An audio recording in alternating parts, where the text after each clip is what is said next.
सार्वजनिक गरेका थियौँ मर्दी सफाई अभियानको जुन हाम्रो यो प्रक्रियामा छ त्यो पनि हामी छिट्टै सार्वजनिक गर्दैछौँ। यसै गरी म समय धेरै नलिकन आजका हाम्रा विशेष अतिथि पोखरा जुओलोजिकल पार्कका संयोजक हिमालय पोखरेल दाजुलाई म केही मन्तव्य राखिदिनु हुन र हौसला प्रदान गरिदिनु हुन अनुरोध गर्दछु। उहाँप्रतिको पर्यावरण संरक्षणमा निकै क्रियाशील व्यक्ति हुनुहुन्छ।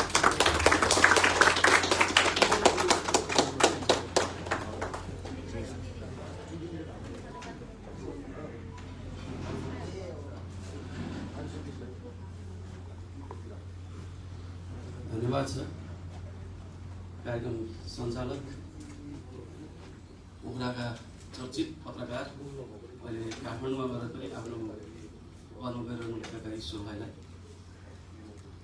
आजका यो गीति भिडियो सार्वजनिक गर्ने कार्यक्रमका सभापति तथा हिल हिमालयसका अध्यक्ष रोशन गुरुङज्यू, गण्डकी प्रदेशका माननीय राजीव गुरुङ तथा दीपक उनानी दाई लगायत मञ्चमा आसीन विभिन्न तह र तबकामा रहनुहुने आदरणीय व्यक्तित्वहरू, उपस्थित सम्पूर्ण महानुभावहरूमा र हिल हिमालयका सम्पूर्ण सदस्यहरूमा म हार्दिक न्यानो अभिवादन टक्राउँछु, स्वीकार होला। मलाई बडा गर्व लागेको छ। मलाई आफ्ना त्यो दिनहरू याद आयो जतिखेर म पागल चाहिँ हिँड्दै गर्थेँ। पागल र बौला यो दुईटा फरक चिज हो। बौला त्यो हुन्छ जसले दिमागै खोएर दिमाग असन्तुलित भएर हिँड्छ। पागल त्यो हुन्छ तीनटा शब्दले बनेको पागल, पा पाउन, ग गतिशील, ल लक्ष्य, यो तीनटा मिलेर पागल बन्छ मान्छे। आइन्स्टाइन पनि पागल थिए। धेरै विद्वानहरू पागल भएर हिँड्छन् अनि लास्टमा उनीहरूले एउटा लक्ष्य प्राप्ति गर्छन् अनि त्यही नै ठुलो हुन्छ अनि त्यही नै पछि गएर महान हुन्छ। त्यस्तै अहिले हिल हिमालयले एउटा लक्ष्य लिएको छ। यो वातावरण, यो प्रकृति जोगाउने अभियानमा लागि परेको छ। आफ्नो लक्ष्य पछ्याउनको लागि हिँडिरहेको छ। यो हिँड्ने अभियन्ताहरू सबै म पागलको संज्ञा दिन चाहन्छु। तपाईहरु पागल चाहिँ लागि पर्नुस्। 2067 साल वैशाखको कुरा हो, चैतको कुरा हो। हाम्रा केही युवाहरूले एउटा क्लब खोलौँ भनेर भन्नुभयो र त्यो भेला राखियो चैतको अन्तिमतिर र मलाई त्यसको चाहिँ भेलाले अध्यक्ष बनायो र 67 साल वैशाख 7 गते गएर मैले एउटा क्लब दर्ता गरेँ मेरो अध्यक्षतामा, युनाइटेड क्लब भनेर। 2366 नम्बर हो त्यो दर्ता नम्बर भन्छ। त्योभन्दा पहिला 2365 सम्म कतिवटा क्लब छन् पोखरामा भन्ने कुरा थुप्रो अनगिन्ती थिए। बग्रेलती क्लबहरूको बीचमा एउटा युनाइटेड क्लब स्थापना गरेँ मैले, मेरो टिमले। त्यसपछि एउटा अभियान लियौँ हामीले, शिक्षा, स्वास्थ्य, खेलकुद र पर्यटनको क्षेत्रमा काम गर्नुपर्छ हामीले भनेर। यो शिक्षा, स्वास्थ्य, खेलकुद, पर्यटन भनेको यो राज्यको दायित्व हो। फेरि जुन देशको खेलकुद राम्रो हुन्छ त्यो देश सम्पन्न हुन्छ, जुन देशको शिक्षा राम्रो हुन्छ त्यो देश सम्पन्न हुन्छ है। स्वास्थ्यको त कुरै छोडिदिउँ, स्वास्थ्य जुन देशको स्वास्थ्य राम्रो हुन्छ त्यो देश त्यसै सम्पन्न धनी हुने नै भइहाल्यो।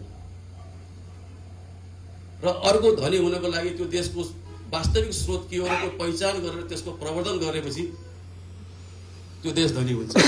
जस्तै नेपालको स्रोत भनेको के हो? पर्यटन हो। अरबको स्रोत के थियो? पेट्रोल थियो, इन्धन थियो। उनीहरूले इन्धन खाने खोजे, उनीहरू धनी भए। अब हाम्रो इन्धन अहिले यहाँ छैन, हामीसँग के छ? पर्यटन छ। यसको यो स्रोत पहिचान गरेर यसलाई चाहिँ प्रवर्धन गर्ने हो भने हामी धनी हुन्छौँ। यस्ता राज्यका योजनाहरू, नीतिहरू हाम्रो एउटा सानो फुच्चे क्लबले लियो अनि उद्देश्य त ठुलो भयो। काम गर्ने कसरी भनिन्छ नि, अर्थ नभइकन अर्थ लाग्दैन। अर्थात् यो तीनटा उद्देश्य पूर्ति गर्नको लागि अर्थ चाहियो। अब अर्थ कहाँबाट ल्याउने? पैसा छैन, उद्देश्य ठुलो छ। अमरसिंहमा मेला गरौँ त भन्ने कुरा आयो। अमरसिंहमा मेला गर्दाखेरि पनि अमरसिंह भन्नाले अमरसिंह मात्रै समेटियो। मेला भन्ने कुरा हामीले गर्न सकिने यो त व्यवसायहरूले गर्ने कुरा हो। इङ्ग्लिसमा ट्रेड फेयर भन्छ। मेला नगरौँ, अमरसिंह भन्दा बरु पोखरै राखेर गरौँ न भन्ने कुरा आयो र मेला होइन महोत्सव गरौँ, फेस्टिभल गरौँ भन्ने कुरा आयो। र मेला र महोत्सवको पनि अन्तर मैले धेरै ठाउँमा यो व्याख्या गर्दै गर्छु। जसले पनि मेला महोत्सव एउटै हो भन्छ, तर होइन, फरक चिज हो त्यो। मेला भनेको ट्रेड फेयरसँग सम्बन्धित हुन्छ, जसले आफ्नो वस्तु उत्पादन गर्छ र त्यसलाई लगेर बजारीकरण गर्नको लागि प्रदर्शन गर्छ भने त्यो मेलातिर आउँछ। तर महोत्सव भनेको त्यो हो जहाँ आफ्नो संस्कृति, कला, आफ्ना रहन सहन झल्किने कार्यक्रम जहाँ हुन्छ त्यो महोत्सव हुन्छ। अब हामी युवाहरूले हाम्रो केही उत्पादन त थिएन, मेला गर्ने कुरा भएन, अनि हामीले महोत्सव गऱ्यौँ। हाम्रो उद्देश्य यस्तै मन पराइदिनु भयो कि पोखरेलीहरूले पोखरा महोत्सव यति सुपर हिट महोत्सव भयो कि यहाँका बडे बडे महोत्सवहरू बिस्तारै उनीहरूको चाहिँ ओज कम हुँदै गयो। हामीले त्यो महोत्सवबाट आएको पैसाले एउटा अभियान चाल्यौँ, पोखरामा एउटा चिडियाखाना बनाउनुपर्छ भनेर। अनि पोखरा जुलोजिकल पार्क भनेर तत्कालीन त्यतिखेर चाहिँ चिडियाखाना बनाउनुपर्छ भनेर दिनेश कुमार थपैले यहाँ प्रशासक हुनुहुन्थ्यो, क्षेत्रीय प्रशासक, उहाँले मेरै संयोजकमा त्यो पार्कको चाहिँ मलाई संयोजक बनाइदिनु भयो। अनि मलाई राज्यको तर्फबाट त्यो हौसला प्रदान भइसकेपछि म झन् हौसिएँ, झन् आफ्नो लक्ष्य पाउन म पागल नै भएँ। मैले विभिन्न तह र तबकाका व्यक्तिहरूलाई सङ्गठित गरेर अहिलेको मेयर साहब मानबहादुर जीसी, प्रकृति प्रेमी जुद्धबहादुर गुरुङ लगायतका धेरै व्यक्तिहरूलाई मैले जम्मा गरेँ र धेरै ठाउँ यो आएको कम्तीमा पनि 10-15वटा सामुदायिक वनहरू खोज्दै गएँ। खोज्दै जाँदाखेरि रूपाताल र बेङ्गासतालको बिचको डाँडो सुन्दरी डाँडा जुन भन्छन् त्यो क्षेत्र पचभैया सामुदायिक वनलाई उत्कृष्ट वनको रूपमा चाहिँ हामीले छान्यौँ। र त्यतिखेर पनि यो उद्देश्य, यो योजना हामीले सुनाउँदाखेरि मान्छेले हामीलाई मूर्ख भन्थे। महोत्सव गरेर पनि कहीँ चिडियाखाना बन्छ? त्यतिखेर एयरपोर्ट नबनेको अवस्था थियो। 30 वर्ष 32 वर्षदेखिबाट अधिग्रहण गरेर राखेको एयरपोर्ट त बनाएको छैन, यिनीहरूले के यस्तो कुरा गर्न सक्छन् भनेर भन्थे।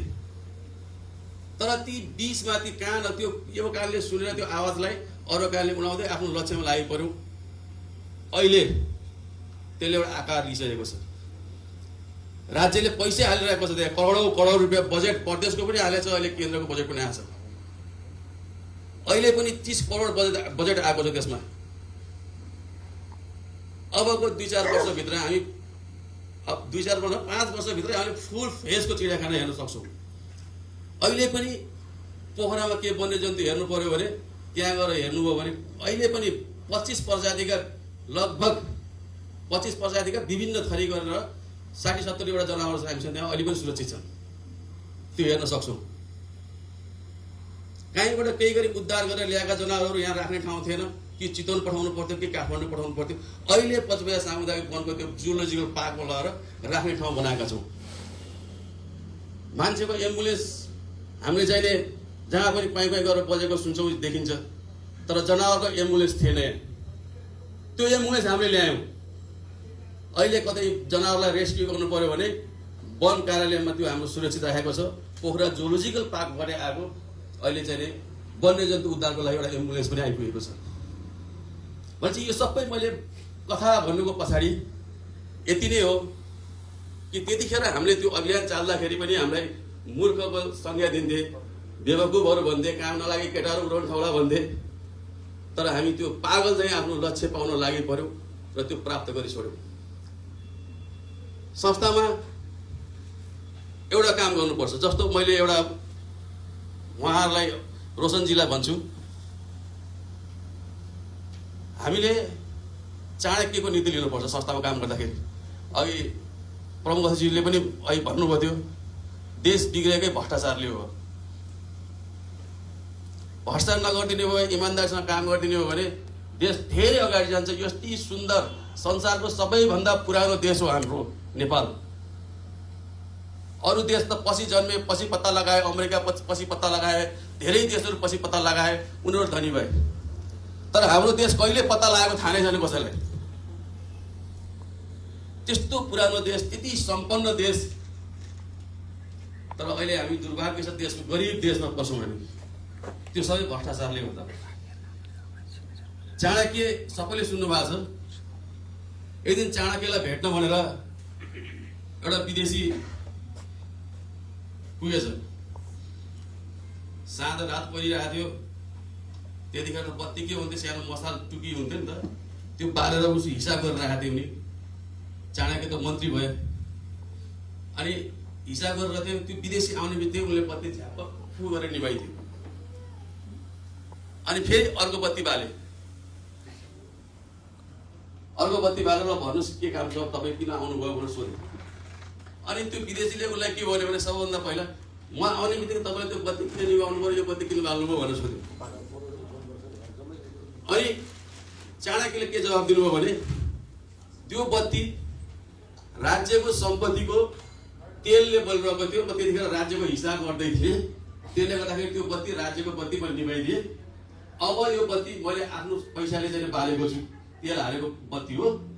त्यसले गर्दाखेरि तपाईँसँग कुरा गर्दाखेरि मैले त्यो मेरो पैसाले किनेको तेलको बत्ती बालेर तपाईँसँग कुरा गर्दैछु भनेर उनले भने।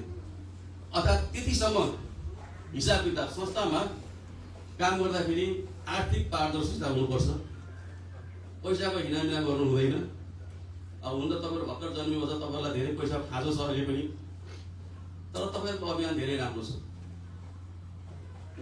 म युनाइटेड क्लबमा संस्थापक अध्यक्ष भएर 2 कार्यकाल बिताइसकेर पनि अहिले पनि म पर्यटन प्रवर्धनको संयोजक छु युनाइटेड क्लबमा। र तपाईँहरूको अभियानसँग हाम्रो क्लब जोडिएर केही कार्य गर्न इच्छुक छ। म तपाईँलाई जानकारी गराउनु चाहन्छु। तपाईँले एउटा प्रपोजल दिनुहोस् र पर्यटनको क्षेत्रमा के गर्न सकिन्छ। हिल हिमालयस र युनाइटेड क्लब मिलेर पनि एउटा चाहिँ अभियानमा सरिक हुन इच्छुक रहेको जानकारी गराउँदै म पनि मेरा साथीहरूलाई यो लहर तुरुन्तै तपाईँले प्रपोजल दिनु भने छलफल चलाउँछु र के गर्न सकिन्छ हाम्रो क्लबबाट हिमालयसको लागि भन्ने काम चाहिँ हामी त्यहाँ छलफलमा गरेर एउटा वातावरण बनाउँला भन्दै तपाईँहरूको यो गीत साह्रै मन छुनेछ। म एकदम मजाले हेरेँ। वास्तवमा मलाई प्रकृतिसँग मनपर्छ। म पनि वन्यजन्तु र वन र वन्यजन्तु संरक्षण गर्नुपर्छ भन्ने अभियानमा हिँडेको मान्छे। तपाईँहरूको अभियान देख्दाखेरि मलाई साह्रै खुसी लाग्यो। यस्तो गीतले मान्छेलाई ऊर्जा दिन्छ है। अब हाम्रो पनि यो क्लबको गीत छ, त्यो गीत सुन्ने बित्तिकै एकदम त्यो रौँ ठाडा भएर आउँछ, ऊर्जा आउँछ नि त। जस्तो यो गीत सुन्ने बित्तिकै अलिकति अल्छी गर्ने मान्छेलाई पनि यो गीत सुनाएर ल काम गर्न जाउँ साथीहरू भनेपछि त्यो 1 बोरा फोहोर निस्किने ठाउँमा चाहिँ 1.5 बोरा 2 बोरा पक्कै पनि निस्किन्छ। यो गीतले त्यो हौसला बढाउने जस्तो भन्दै यहाँहरूलाई हार्दिक सफलताको शुभकामना दिँदै बिदा हुन्छु। हवस्, धन्यवाद।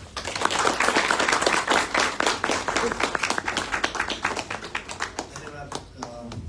हाम्रा विशेष अतिथि हिमालय पोखरेल दाइलाई। उहाँ निकै अनुभवी र खालिएको व्यक्ति हुनुहुन्छ पोखराको विकासमा र यहाँको पर्यटन, पर्यावरण, वन्यजन्तु, वन संरक्षणसँग सम्बन्धित एउटा अभियान उहाँले जसरी चालु भयो, एउटा व्यक्तिको योजनाबाट संस्थामा रूपान्तरित भएर गइसक्दा र पछिल्लो समय गण्डकी प्रदेशले दुईटा आर्थिक वर्षमा ठुलो रकम बजेट छुट्याएर पनि त्यहाँ काम भइरहेको छ। तर यद्यपि त्यहाँ केही कारणले पनि काम रोकिरहेका छन्। त्यो विविध पाटोहरू होला।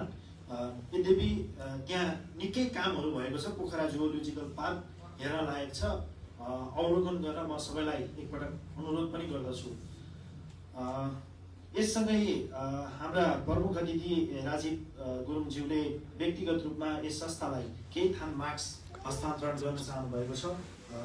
अध्यक्ष रोशन गुरुङज्यूले ग्रहण गर्नुहोला र विशेष अतिथि लगायतलाई सहभागी भइदिनु हुन म अनुरोध गर्दछु। हाम्रा अभियन्ताहरूलाई हरेक श्रृङ्खलामा निकै ठुलो मार्क्स आवश्यक पर्छ। मास्क जुन सहयोग एकदमै सराहनीय छ। हामीलाई बाहिरबाट खरिद गर्नुपर्ने छैन केही श्रृङ्खलाका लागि, यसका लागि पनि विशेष धन्यवाद छ।